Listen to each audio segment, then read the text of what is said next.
Center. To tell the story of the United Center, I'm not sure any of us have enough time to go through the depth of detail, but I do have updated numbers, so excuse my crib notes here because they came in early this morning. So I'm going to give you some good updated numbers. For this particular site, from start to the end of today, we're just over 302,000 vaccinations delivered. 245,000 plus were delivered in the walk-in solution, which closed on the 24th of last month. And then on this side of the house, it's just over 56,000 vaccinations through the drive-through. On the client contact side of the house, and I think that was a key thing for us in the city, is we wanted to ensure that a vaccination location was accessible to everybody. So we've done just over 62,000 client contact for interpretations out of the site. So if you do a little fast math, 301,000, 62,000, it was about 1 in every 5th client required a language translation or support with the language process here. So very pleased about that. What you have in the background is the last day of our drive-through solution. We will close today at 1800 hours. Clients that have received their vaccination here, if they received the Janssen shot, obviously it's a one-shot delivery and they're done. If they came and got their first shot of Pfizer, there are other locations in the city that they will be able to get their second dose. So we'll be bringing on Malcolm X in the next week or so to assist with cleaning up those last second dose requirements.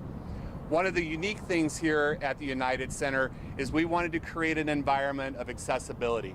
So many of you were here during the construction phase of the walk-in solution. Just over 17,000 clients came in with a type of mobility challenge. So we constructed a freestanding ADA solution and ran what we would refer to more or less as a concierge service. So the client would come into the solution, they would stay in a singular location, they would be pre-checked, registered, have their questions answered, vaccinated, observed, and then were able to leave the site. The idea with that is we didn't want to cause undue burden to have an individual navigate through the size and scale of the walk-in solution as it was built. On the drive-through solution, our translation teams here, all the major languages have been represented, not only in person, but also using some of our federal digital components. We've been able to translate all languages requested, including American Sign Language. So a very exciting component here. When we look at the size and scale of the campus, when I write the report at the end, it's going to be really hard to describe what a city mile looks like in a mass vaccination component. And we are very thankful to the White House, our federal partners at the Department of Homeland Security and FEMA, our host facility, the United Center. What an incredible cast of individuals that allowed us to build this essential element for not only the city of Chicago and suburban Cook County, but for anyone who needed medical services and needed that vaccination. I have a lot of other data, but I think I'm going to turn it over to you to ask questions as you like. Fantastic. I'm assuming this will be a largely data question, but what were the combination of factors that made you decide today was the day to close United Center vaccination? I would love to say it was data driven.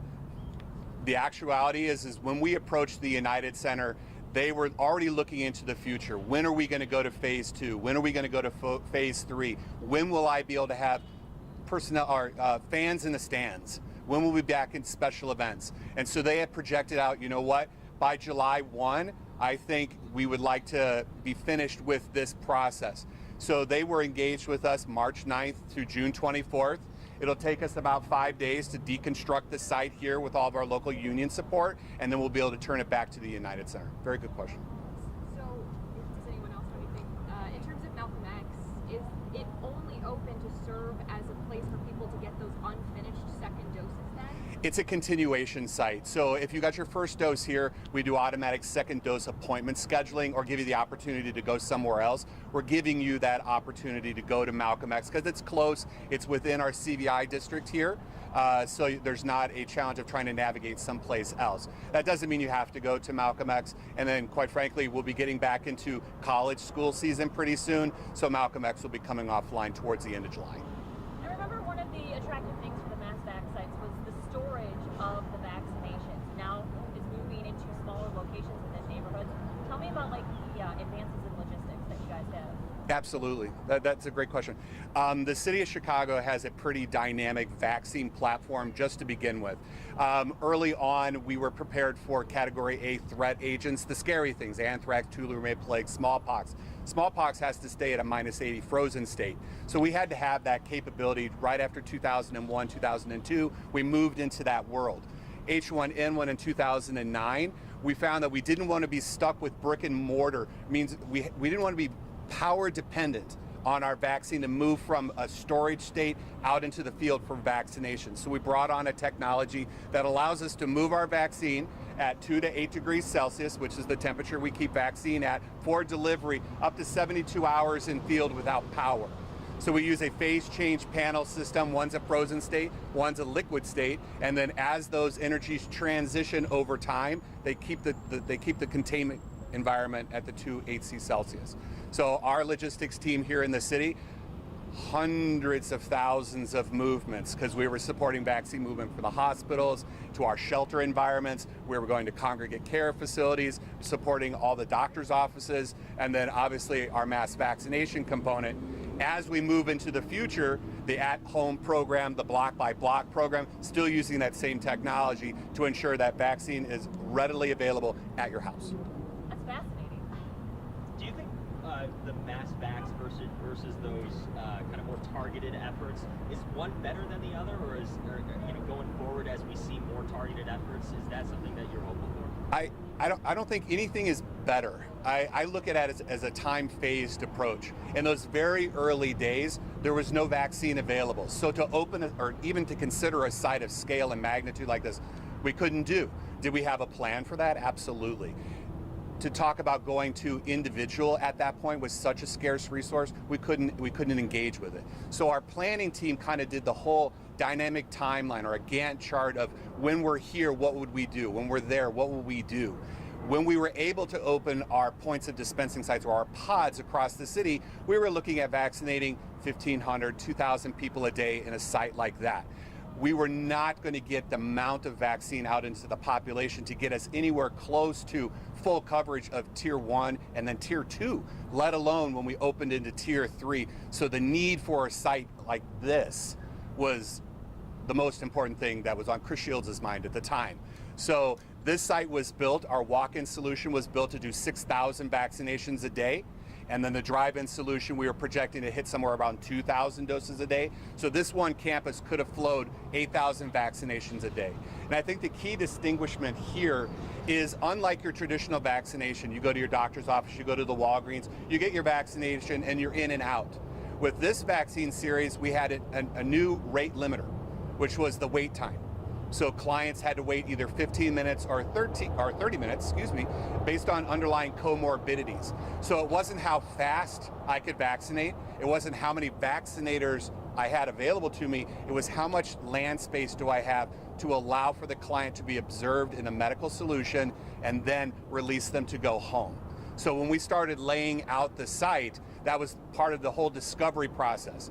We got the phone call, February 14th, said you're going to get a T1 site. On the 18th, we met with the United Center and we started doing plan development, production development. So we did 18 modifications to this site over the course of like 13 days. And it was, this is what I'm thinking, this is what the city's playbook says, but it can only do this many clients. What if? Okay, let's add an additional tent. What does that do to us? Okay, what about we want to do this volume?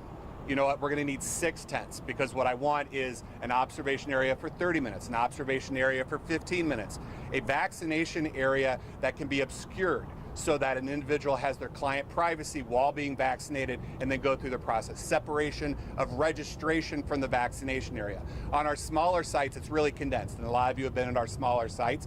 You kind of try to get as much as you get done in a gymnasium floor. Here we were afforded the opportunity to break it up into segments. A, ease of client mobility. 2, A2, you like that? B, it made it a much more efficient process. It allowed us to spread our personnel out, allowed wayfinders and client service people to work with the client as they walk through the solution as a whole. And then obviously the ADA solution, that was We were the first jurisdiction in the U.S. to do it. It became a model for FEMA afterwards. As additional sites came online, you need to have a freestanding ADA solution. Did that answer your question? Yeah, I think so. A little long-winded? It's okay. When you think of just how monumental this task has been, and looking back at kind of the last line of cars we're going to see Right. at the United Center, hopefully, fingers crossed forever, but who knows? What goes through your mind at this point? Well, my security lead, he smiled at me and he goes, "Why are you wearing black today?" And I was like, it's an end of an era.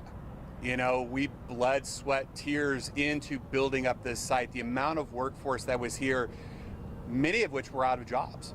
So all of our union trades, they were out of jobs. So when this project came down, it was all in, ready to go.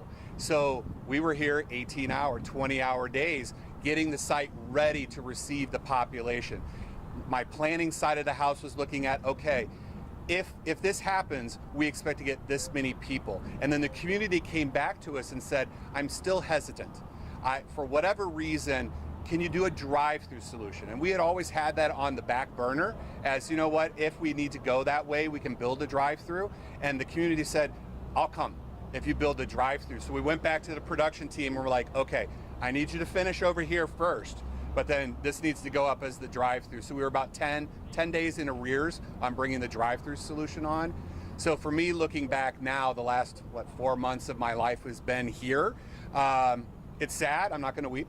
It is sad, but the amount of pride that I see in the workforce here every day. I mean, it's almost like we had a little family here, 528 siblings, so there's a little squabbling here, a little squabbling there, but everyone was driven for the end goal. And the end goal was to vaccinate as many people as we can to get us to the correct place so we can reopen the city and get back to some semblance of normalcy. Would you like to invite people to continue getting vaccinated? There has been some fear about the Delta variant, and these vaccines seem to be efficient against that variant. Absolutely. So if you didn't hear the question, are we still requesting that people get vaccinated? Absolutely. Dr. already probably says that almost every time you see her on the television and whatnot. The Delta variant, all 3 vaccines that we're using in the United States do have full coverage for the Delta variant, so we're pleased with that. Vaccination does need to occur. I'm here without a mask because a good segment of the city of Chicago got vaccinated. And as we look into the pharmaceutical companies getting approvals to lower that age range, we're going to be vaccinating again. So to your earlier point, will we see something like this again?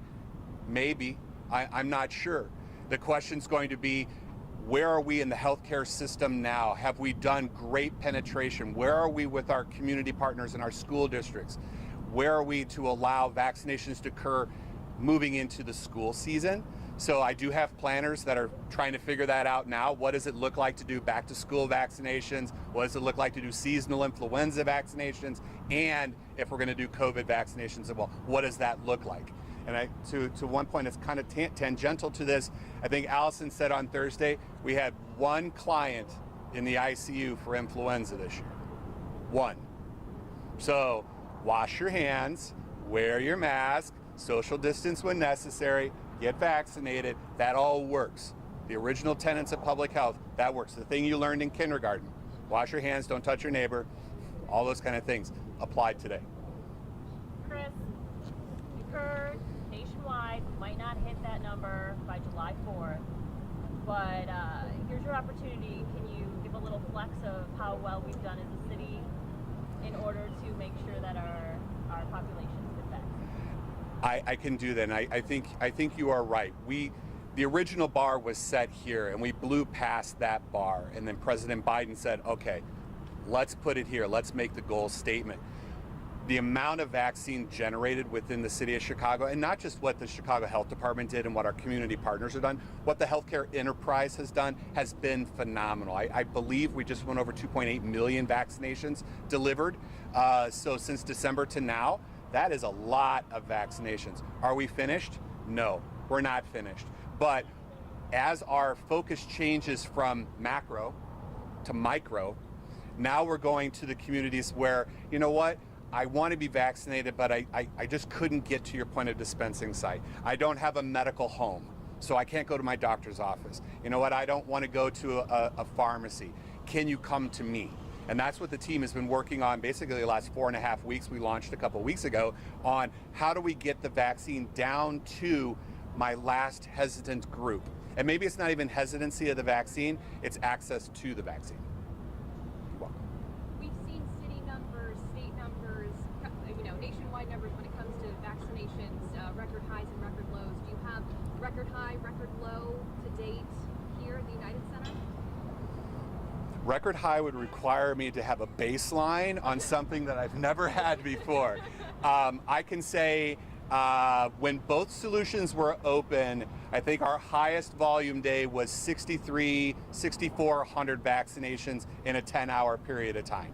And the one piece that we did, and it kind of goes back to the vaccine logistics component, we had the drive-through solution close 1 hour before main campus closed. And the idea was I had vaccine already drawn over here. We didn't want to spoil it. You remember the days that vaccine was so incredibly hard to come by. Every dose going through that first 7 weeks, no spoils. So our pharmacy teams here, obviously you saw that the 101st Airborne was here supporting pharmacy operations and whatnot. We were doing demand draws towards the end of the day. I have 6 clients. Pull a new vial, let's mix. I have 5 clients. Okay, here's our community partners in the area that said if there's extra doses, call me. So we were able to get through all of our dosing and we didn't spoil doses. Do you happen to know how much you were seeing on average per day, maybe this week or last week, recent? Off the top of my head, this site for the last week or so has been in that 300 to 500 client range.